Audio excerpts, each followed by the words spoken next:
Well, I don't know if I should start with the positive or the not so positive, but some good things happened tonight. The second half was obviously a lot better than the first half. For some reason, we weren't ready to play. That's on me, and we got to be better. Our defensive effort tonight, I thought, it was a carryover from practice yesterday. I saw it coming yesterday in practice, and we tried to warn our guys about Pacific and not being scared, and they've got some guys that have played at this level, so they're good players. Like if you don't guard them, and then you let them feel comfortable, they're gonna make shots because they're good players. And every team in America has good players. And with this transfer portal, it works both ways.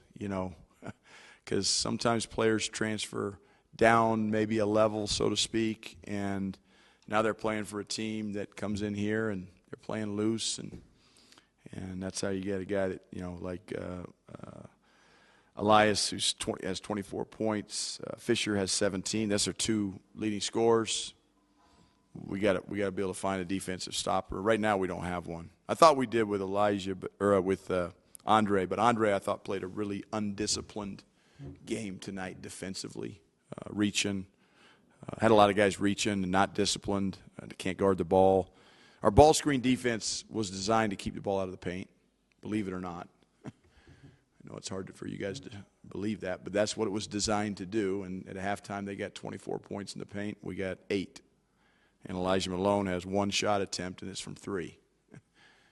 That's not how Colorado basketball is going to win games this year. So our guys got to figure that out.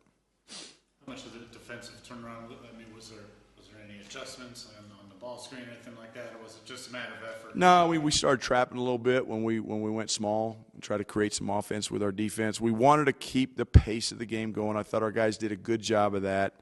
Pacific got tired, and that's why they, again, playing in this building at this altitude is a huge advantage for us. It helped us win this game tonight because if they don't get tired and they're still making those shots, because they were getting pretty good looks there.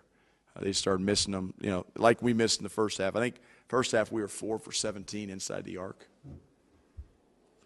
But you got to figure out a way to win that way, and the way you do that is by getting stops. But we didn't do that, and that's why they had 38 points at halftime. We're down 9, and but we played much better defensively in the second half, I thought, and we did change a few things up. Nothing major though, just did it better. RJ hit some big shots last week, and obviously does again tonight, the one hit to give you guys the lead. I mean, how nice is it just kind of see his development after not redshirting and then not playing a ton last year and just kind of being a spark off the bench for you guys? RJ's a good player, and RJ's an important player for this basketball team. You look at his assist-to-turnover ratio. He was, 3-1 tonight, which is fantastic. I think in Hawaii he was positive in a big way. So he's doing a good job. Now, I think in the ball screens, he's got to get better at probing and getting downhill and making decisions. He's sometimes, and again, I'd rather have it this way than the other way, where he's driving in the lane and leaving his feet and turning it over. 3 assists, 1 turnover. We'll take it all night. But I think he can be, because he can finish at the rim. He's got good athleticism. He's just got to continue to improve, but he's given us good minutes. There's no doubt about it. RJ was a big part of the game tonight, as was Harrison Carrington off the bench. Trevor with 7 assists. Yes. That's an area you've been pushing him a little bit. Good to kind of see him set some guys up tonight. Fantastic.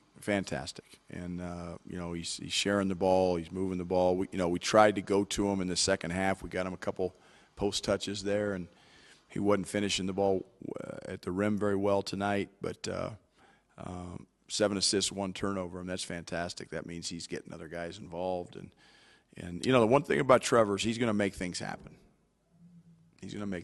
They're not always good, but he makes things happen. And I'm more concerned with him on the defensive end of the floor than I am I don't worry about Trevor on offense. He's a good offensive player. As long as he makes good decisions, takes good shots, the misses at the rim, the non-finishes, does it frustrate you as a coach? Absolutely. But I'm not mad at him for that.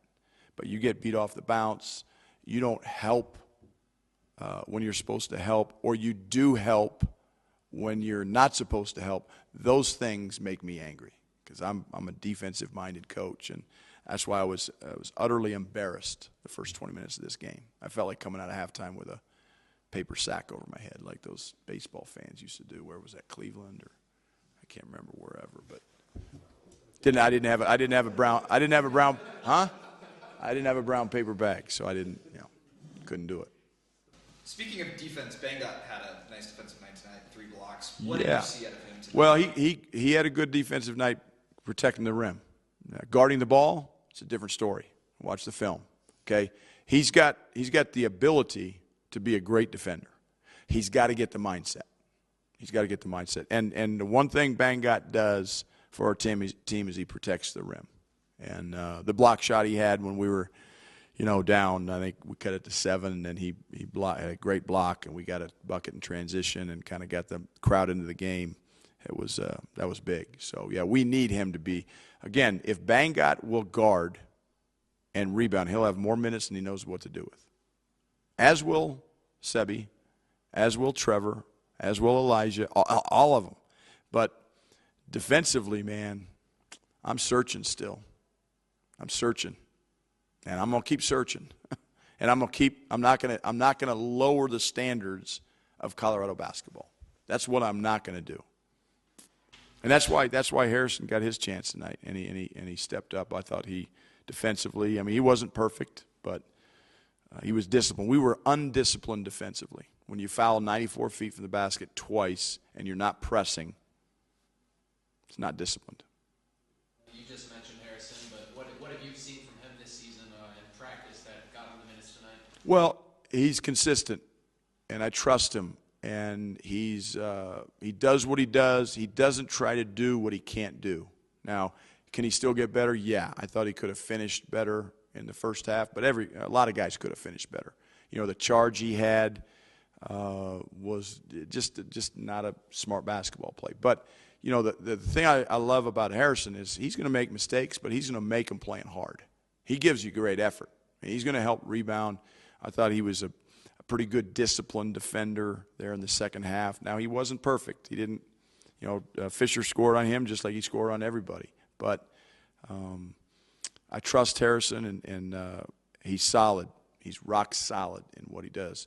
And, gets out in transition. Obviously, he's pretty athletic and had a couple dunks. And so I think that was a step in the right direction for him and for our team tonight. Elijah has had some big games. He's had some quiet games. You mentioned how quiet he was in the first half. How do you go about not letting him kind of get lost in the flow of the game for a guy that can Well, look, number one, I have to do, like, every first play of the game we call for him. It's no secret. Like, I'm not giving out, trade secrets here. But we want to establish him inside. And when you look at the stat sheet at the end of the first half and he's got 1 attempt and it's from 3, something's wrong with your offense. Now, part of it's his fault for getting in foul trouble. Part of it's his fault for not getting down there and demanding the ball. But in the second half, we did a much better job of establishing him inside. He got 4 buckets. But we got to do that every time he's in there. Not that he has to score it, but he's a load. Like, he's a problem down there for even other big guys. And if they double him, we worked on that in practice. We're going to work on it again because, again, my guess is CSU is going to double him in the post. And if they do, we got to make them pay for doing that. If they don't, we got to make them pay for not doing that. And he's a big weapon offensively for this team that we have to, as a team, understand that. And I understand it as a coach. And, if I got to call a play down every time to get him the ball, maybe that's what I got to do. It's no fun to play that way. It's no fun to coach that way. You'd like to have it happen organically through your offense. But anyway, he was good in the second half. Didn't see Ruffin in the second half. Is he okay, or is it just a matter He's fine. He's had an ankle. He tweaked it yesterday in practice. He tweaked again tonight. He was limping. So if he can't play without a limp, I'm not going to play him. And Ruff and I talked about that today at shoot around. So it wasn't anything, penalizing or he's not in the doghouse or anything like that. It's just he's got to get that ankle healthy.